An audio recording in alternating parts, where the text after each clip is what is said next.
You know, I'm almost getting sick of saying I told you so. Not just from the last 2 years, which I've said I told you so an awful lot about the last 2 years, but just in general about people's health and wellness. And in general, I'm getting pretty sick of saying I told you so, because unfortunately, every time I have to say I told you so, it means that something I predicted that was not very good thing is actually true.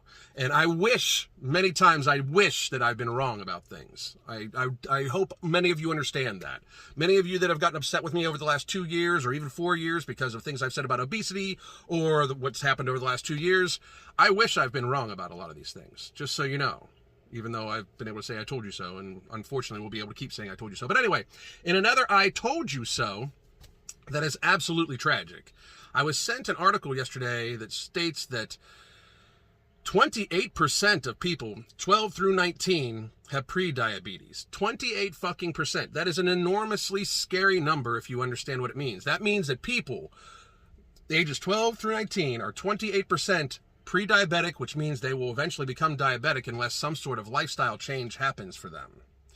That is what that means. That is a tragic, incredibly bad number to add to the number of diabetics we already have.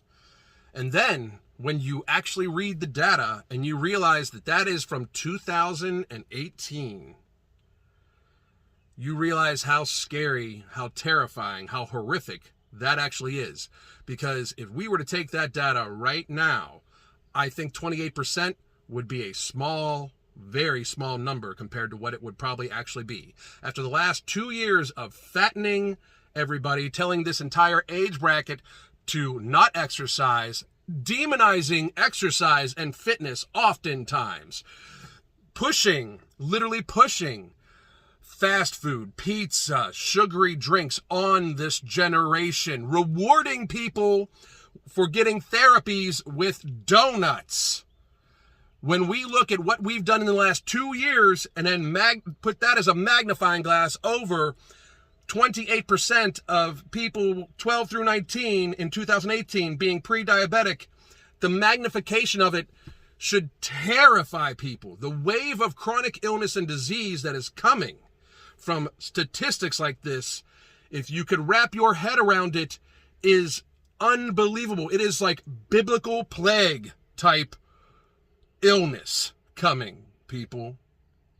We need to get there faster, because how we have treated ourselves in the last 2 years, especially how we have treated society, the health of society, even though we were very worried about population health, we didn't even look at the health of the fucking population or try to, instill personal responsibility and trying to be as healthy as you possibly fucking can as an individual, as a responsibility.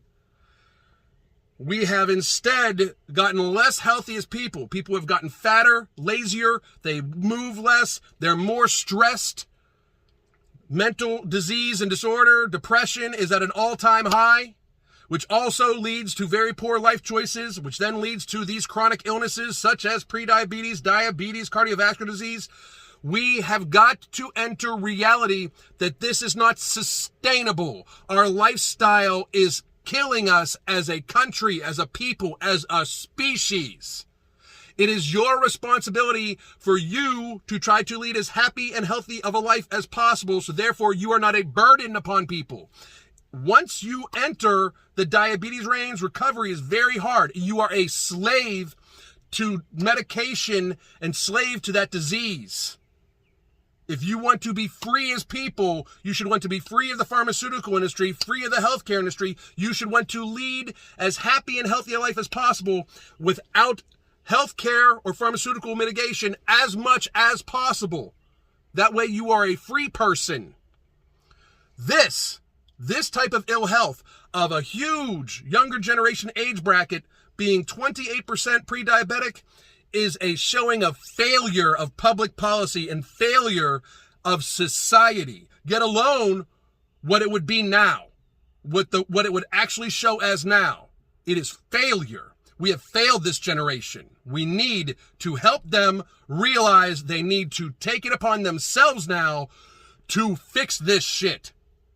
We need to stop what we are doing to this generation so this next generation of 12 through 19-year-olds is much healthier than this, because this is dooming a huge portion of this population to chronic disease, ill health, pain, suffering, and early death. And that's just true. God damn.